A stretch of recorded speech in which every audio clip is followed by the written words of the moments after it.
함께 말씀 보겠습니다. 사도행전 23장 11절에서 35절까지의 말씀을 함께 큰 소리로 소리내어서 읽도록 하겠습니다. 그날 밤에 주께서 바울 곁에 서서 이르시되 담대하라.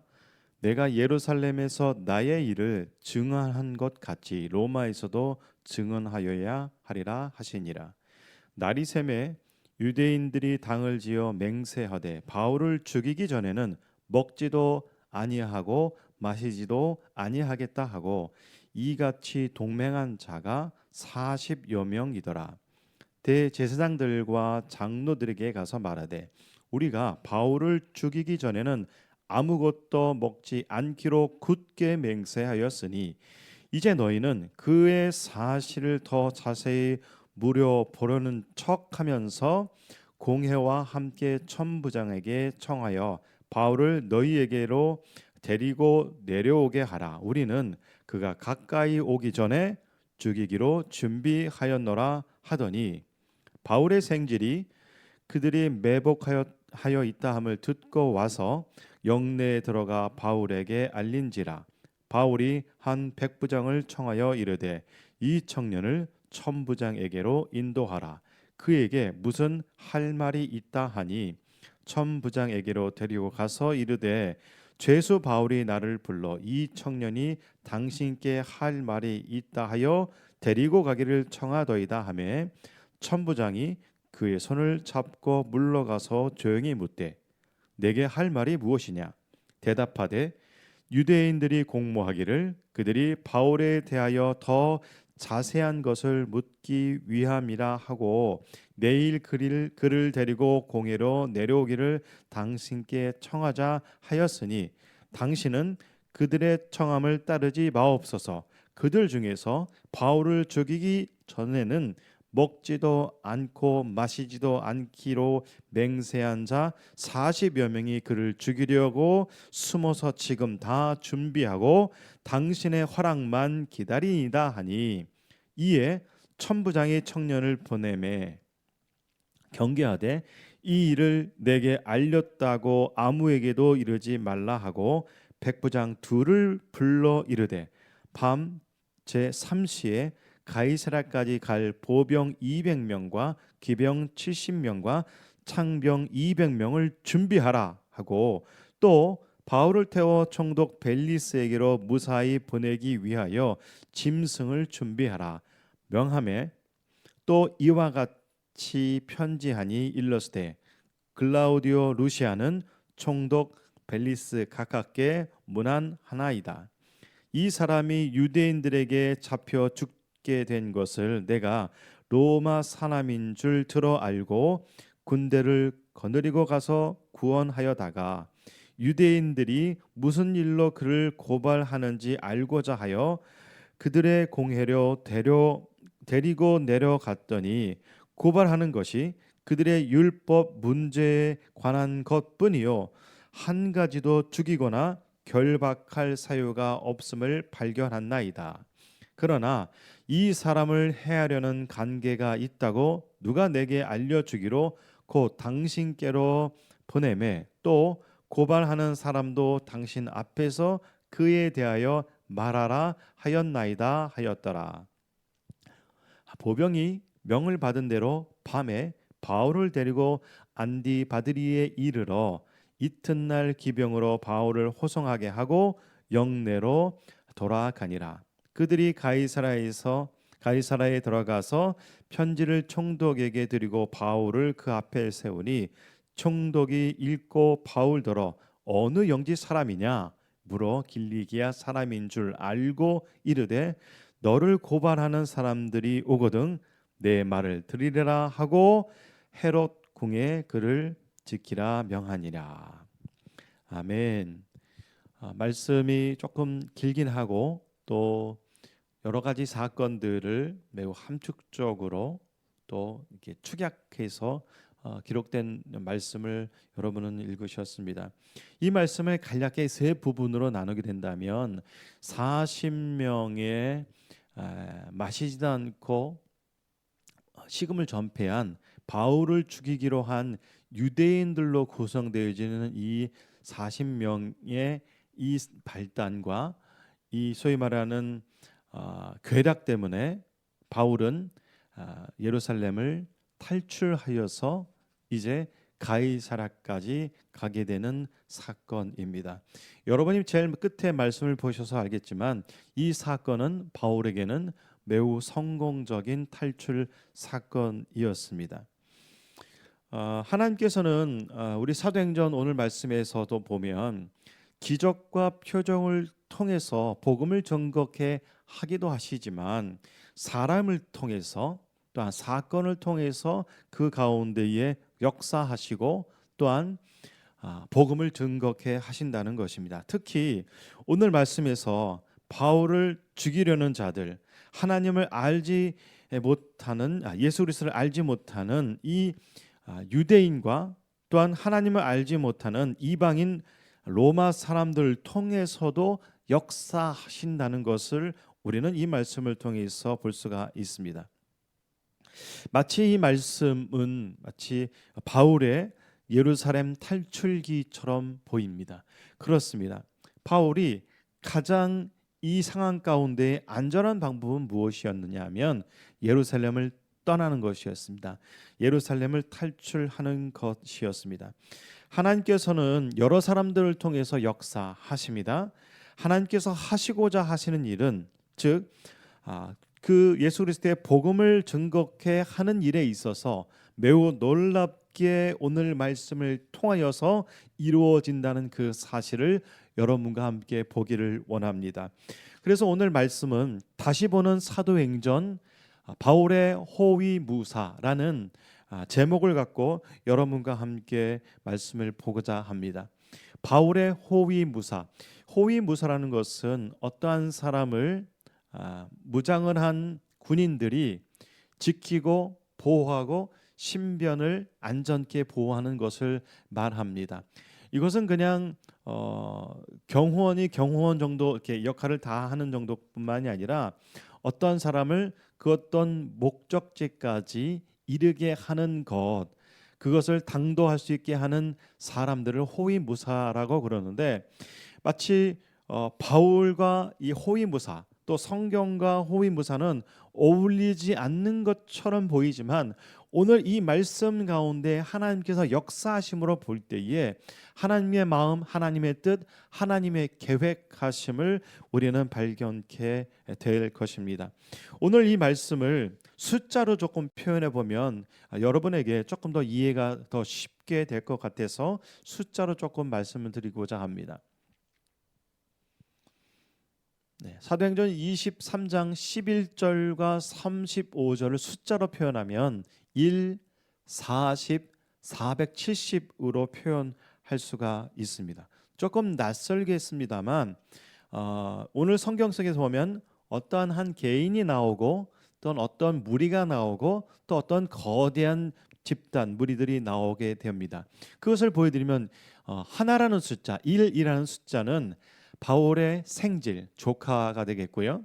또 여기서 나오고 있는 백부장 그 다음에 천부장 이 일에 쓰임 받게 되고 뿐만 아니라 이 40명은 여러분께서도 오늘 말씀을 가운데 읽으셨습니다만 13절에 보면 이렇게 바울을 죽이기 전에는 먹지도 않고 마시지도 않겠다는 이렇게 연합한 자 동맹한 자가 40여 명이었다고 말하고 있습니다. 그래서 40이라는 숫자를 통해서 우리가 알 수 있는 것은 바로 바울을 죽이기 위한 암살단을 말할 수가 있고요. 그 다음에 470명은 무엇이냐? 오늘 제목은 바울의 호위무사라고 여러분과 함께 말씀을 보고 있는데 470명은 바로 로마 군인을 말합니다. 바로 23절에 보면 보병 200명, 기병 70명, 창병 200명을 말하고 있습니다. 그 다음 넘겨주세요.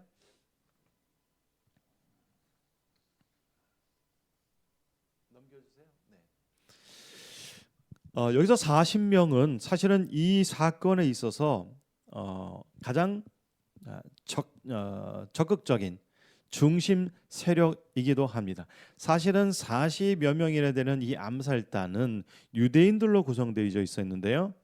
이 말씀을 찾아보면 12절과 13절에서 여러분이 읽으신 부분인데요. 나리샘에 유대인들이 당을 지어 맹세하되 바울을 죽이기 전에는 먹지도 아니하고 마시지도 아니하겠다 하고 이같이 동맹한 자가 40여 명이더라라고 성경에 이렇게 기록하고 있습니다. 이 사건의 발단 중심은 유대인들로 구성된 40여 명의 마치 암살단과 같은 사람들이었습니다. 어떻게 보면 하나님께서는 이 바울을 통하여서 복음을 증거케 하는데 로마와 서바나까지 복음을 증거케 하기 위하여서 오히려 바울을 위해서 기도하는 자, 바울을 위해서 걱정하고 염려하는 자, 바울과 함께하는 동역자들을 통해서 역사하신 것이 아니라 오히려 그 반대 세력들, 오히려 바울을 죽이고 복음을 방해케 하고 예수 그리스도를 알지 못하는 자를 주님께서는 사용하신다는 것입니다. 이 40여 명 때문에 바울은 바로 예루살렘을 탈출하게 되어진다는 것입니다. 참 아이러니하게도 하나님께서 하시고자 하는 일은, 하나님께서 뜻하시는 일은 어떠한 상황과 어떠한 형편과 어떠한 부류의 사람과 함께 하느냐, 이것도 중요하지만 결국은 하나님께서는 당신의 나라가 이 땅에 오게 하기 위하여서, 복음을 증거케 하기 위하여서 그 어느 누구도 다 사용하신다는 역사의 주관자가 되시고 시간의 창조주가 되시는 그 하나님을 우리는 발견케 될 수가 있습니다. 그리고 또 1이라는 숫자를 보게 되면 생질, 그 다음에 백부장, 천부장이 이 사건에 쓰이게 되어지는데요. 23장 16절에 보면 바울의 생질이 그들에게 매복하여 있다함을 듣고 와서 영내에 들어가 바울에게 알린지라라고 성경에 기록하고 있습니다. 바울의 생질, 바울의 조카입니다. 성경에서는 어떻게 바울의 조카가 이 사건의 그 이야기를 들었는지는, 그 방법은 기록하지 않고 오히려 바울의 조카가 그 말을 듣고 영내에 들어가서 바울에게 알린 사건만 간략하게 기록하고 있습니다. 여기서 보면 영내에 들어갔다는 것은 이렇게 바울을 죽이기 위한 이렇게 암살단과 같이 이 사람들의 계획과 이 공모는 영 바깥에, 성읍 바깥에서, 예루살렘 성 바깥에서 일어난 것을 추측할 수가 있습니다. 이 일에 있어서 바울의 조카가 쓰임 받게 된다는 것입니다. 그리고 백부장입니다. 백부장은 로마 사람이죠. 군대 100명을 거스리는 100명의 대표하는 사람입니다. 17절 말씀에 보면 바울이 한 백부장을 청하여 이르되 이 청년을 천부장에게로 인도하라, 그에게 무슨 할 말이 있다 하니, 바울은 이 얘기를 듣고 백부장을 청하여서 이제 천부장에게 이 청년 조카를 말할 수 있게 하는 기회를 달라고 말합니다. 바울은 지금 어디 있는 것이냐면 지금 감옥에 있는 상태이기 때문에 아마도 현지 감독자와 같은 백부장에게 말을 하였고, 이 사실은 이제 그 다음 말씀에 보시면 23장 22절에서 보시면 이에 천부장의 청년을 보내매 경계하되 이 일을 내게 알렸다고 아무에게도 이르지 말라라고 성경에 기록하고 있습니다. 이들의 암살 계획도 은밀하게 준비하고 있지만 하나님께서는 이 사건을 역으로 바꾸셔서, 화를 복으로 바꾸셔서 죽음에 살기 등등한 그 사건을 바울을 살리는 일에 이 천부장 또한 쓰이게 되어지는데, 이 천부장이 이 말을 듣고 당부합니다. 청년에게, 이 조카에게 아무에게도 이 사실을 말하지 말라고 말하였습니다. 이로 인하여서 470이라는 숫자, 로마 군인의 숫자, 함께 여러분은 호위무사라는 그런 한문으로서 우리 성경 말씀을 보고 있는데 23장 23절에 보면 백부장 둘을 불렀습니다. 천부장이. 그리고 이렇게 말합니다. 밤 제3시에, 지금의 시간으로 말하면 밤 9시를 말합니다. 밤 9시에 이제 바울을 가이사라까지 안전하게 이렇게 호위해서 보낼 수 있는 군인을 대동시키는데, 준비시키는데 보병이 200명, 기병이 70명, 창병 200명을 준비하라라고 그는 당부합니다. 사실 여기 말씀에 보면 이 말씀 뒤에서도 보면 23장 23절 그 뒤에서도 보면 이 보병, 기병, 창병 총 470명뿐만 아니라 24절에서 보면 바울을 태워서 총독 가이사라에 있는 총독 벨리스에게 어떻게 보내길 준비하였냐면 무사히 보내기 위해서 짐승을 준비하라고 명하였습니다.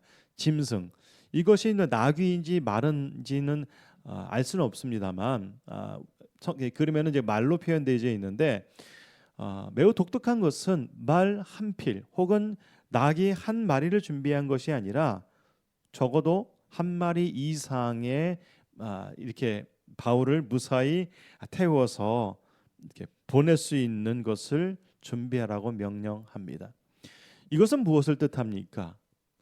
바울의 신변을 보호하기 위하여서 말이 지치면 안 되니까 적어도 말이 지치면 말을 갈아타야 되지 않습니까? 그 이야기는 뭐냐면 신속히 그리고 안전함을 지금 하나님께서는 이 천부장을 통하여서 지금 일하고 계십니다. 이 정도가 되면 에스코트가 아니죠. 바울의 신변은 완전히 보호받고 있습니다. 조금 과장한다면 바울을 지키기 위해 칼과 창을 들고 어떻게 보면 자신들의 목숨보다 죄수, 미결수인 바울을 지키겠다는 모양새로 지금 바울은 지금 천부장을 통하여서 또 생지를 통하여서 40명의 그런 죽음에 살기 등등한 이 사건의 발단에 되는 사람들을 통하여서 그는 바울로 이송되어집니다. 그리고 또 25절에 보면 이뿐만 아닙니다. 이 일에 있어서 편지를 써서 보내게 되어집니다. 글라우디오 루시아가 이 천부장의 이름인데 그는 이렇게 편지를 벨릭스에게 보내게 되어지는데 그 편지의 내용은 이러합니다. 25절에 또 이 아래와 같이 편지하니 일렀으되 이 사람이 유대인들에게 잡혀 죽게 된 것을 내가 로마 사람인 줄 들어 알고 군대를 거느리고 가서 구원하여다가 그 다음에 고발하는 것이 그들의 율법 문제에 관한 것뿐이요 한 가지도 죽이거나 결박할 사유가 없음을 발견하였다고 편지를 써서 이제 보내게 됩니다. 바울을 가이사라로 안전하게 보내기 위하여서 이런 행정적 처리가 필요했습니다. 그러나 이러한 천부장 글라우디오 루시아의 처리가 오히려 바울의 신변을 더 확실히 보호하는 데 기여하게끔 됩니다. 여러분 놀랍지 않습니까? 예, 그렇습니다. 매우 놀랐습니다. 오늘 이 말씀에서 보면 바울은 어떤 그런 적극적인 노력이나 어떤 적극적인 행동은 없었습니다만 이 모든 사건을 움직이시는 분, 이 모든 사건을 계획하시는 분, 그분은 바로 하나님이십니다. 그래서 우리는 이 바울이 예루살렘을 탈출하게 되는 사건, 바울의 호위무사가 되는 사건을 통하여서 우리는 하나님의 마음, 하나님의 계획하심을 우리가 알 수 있습니다.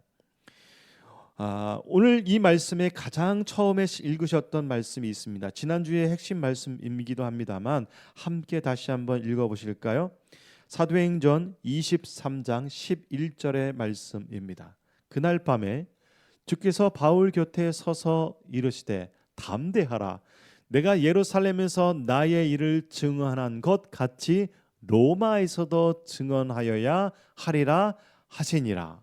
라고 그는 이 말씀을 주님께로부터 직접 들었습니다. 이 모든 일의 계획도, 이 모든 일의 바람도 예수님께서는 뭐라고 말씀하셨냐면 바울에게 이것이 나의 일이다 라고 말씀하셨습니다. 여러분, 바울이기에 하나님께서는 이 모든 직접적인 일을 계획하고 준비하시지만 지금 바울의 신분은 어떤 신분이고 바울은 무엇을 하다가 지금 이 상황에 처해졌습니까?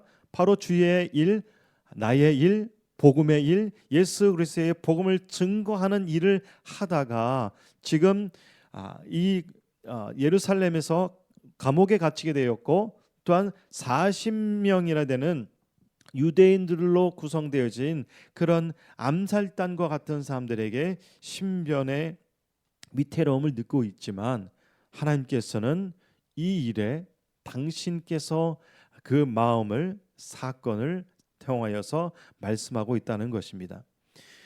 주의 복음을 전하는 자 바울이기 때문에 역사하신 것일까요? 예, 맞습니다. 바울은 주의 말씀에 순종하였고 자신의 목숨을 주의 복음을 전하는 데 있어서 전혀 두렵지도 않고 자신의 목숨보다도 복음이 먼저라고 말했던 사람입니다. 이것이 복음을 전하는 자를 보호하시고 복음을 전하는 자의 사명을 감당케 하시는 것이 하나님의 마음입니다. 오늘의 제목이 무엇이었습니까? 오늘의 제목은 바울의 호위무사였습니다. 이 모든 일을 지금 준비하고 계속 계획하시는 분은 삼위일체 되신 하나님이십니다.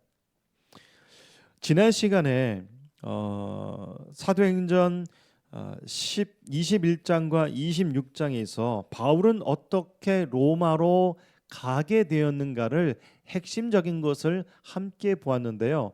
그 가운데에 헬라말, 히브리말 그리고 그가 갖고 있는 로마의 시민권, 그 다음에 그가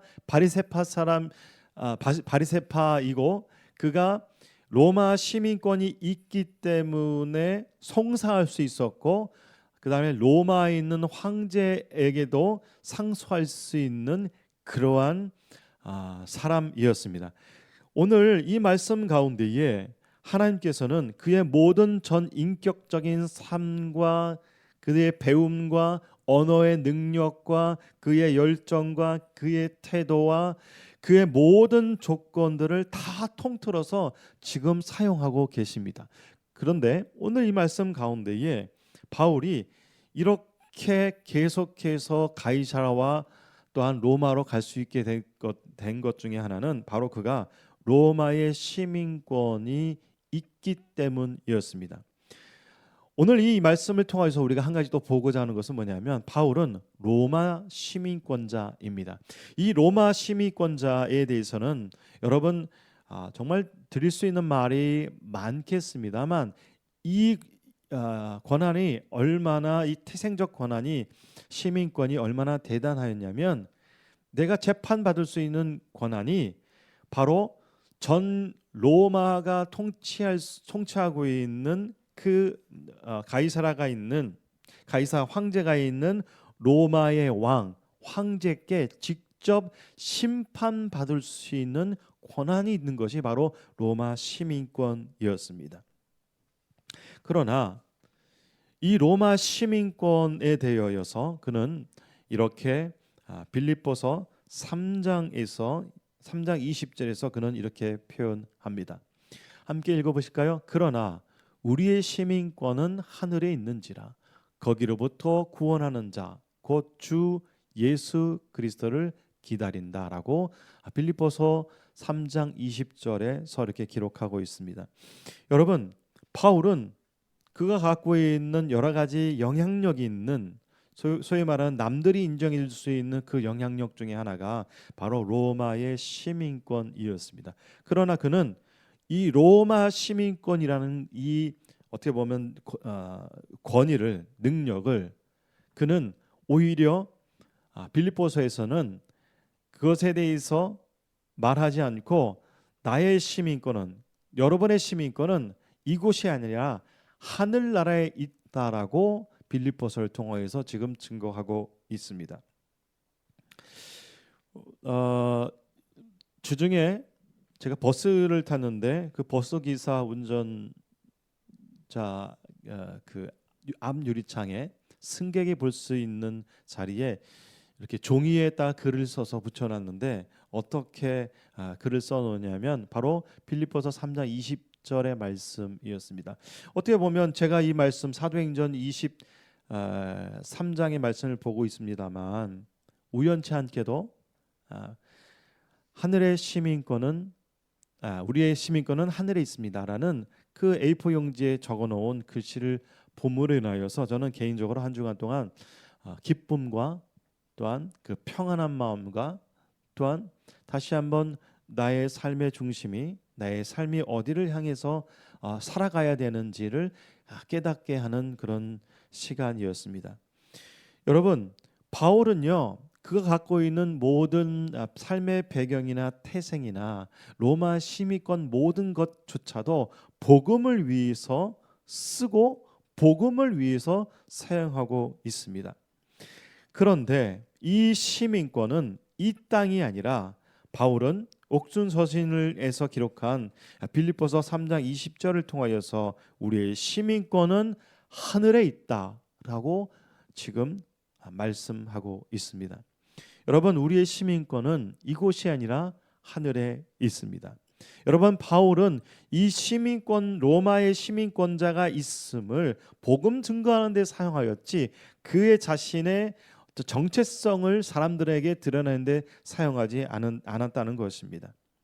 나의 시민권, 여러분의 시민권은 모두 하늘에 있습니다. 바울은 로마 시민권자란 그런 대단한 출생의 신분을 오롯이 주의 복음을 위해 쓰고 있습니다. 그렇습니다. 여러분, 오늘 이 말씀을 통해서 여러분 무엇을 깨닫고 무엇을 발견하셨습니까?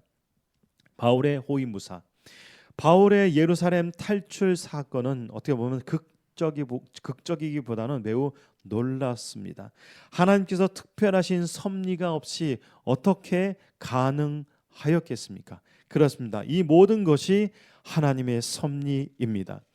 여러분, 아까 읽으셨지만 23장 11절에서 이 모든 일이 나의 일, 즉 예수 그리스도의 복음의 일이 바로 나의 일이라고 말씀하셨습니다. 로마 군대의 보호를 받고 있는 바울, 로마 군대의 호위무사를 통하여서 가이사라로 바울은 가게 되었습니다. 여러분, 이 말씀을 통하여서 우리 삶에 적용할 수 있는 부분이 참 너무너무 많습니다만 우리는 어떻게 이 부분을 적용할까요? 하나님께서는 기적과 표적을 통해서 복음을 증거하기도 하지만 그 사람의 인격을 통해서 그 사람의 전체를 통하여서 역사하고 계신다는 것입니다.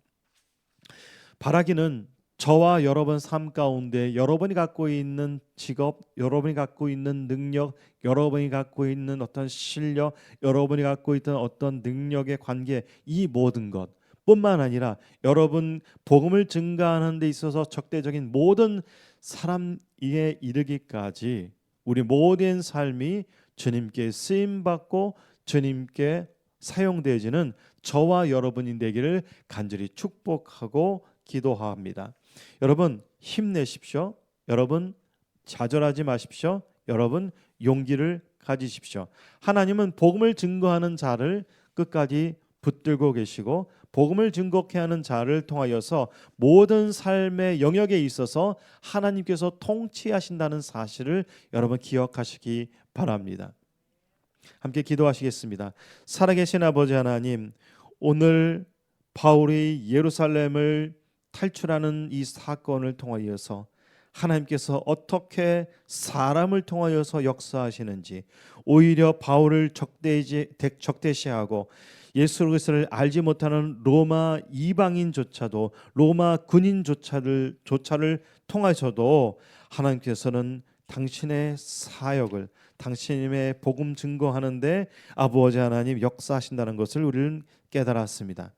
오늘 우리 이 말씀을 읽는 우리의 모든 삶이 우리도 쓰임 받는 삶 되길 원하오니 주여 우리의 삶을 통하여서 역사하여 주시고, 우리가 잊지 말아야 할 것은 우리도 이 시대에 주의 복음을 증거하는 일에 쓰임 받겠다고, 주의 복음을 전하는 일에 힘을 다하겠다고 고백할 수 있는, 세상을 향하여서 복음으로 도전할 수 있는 사람 되기도록 우리를 지켜주시고 보호하여 주시옵소서.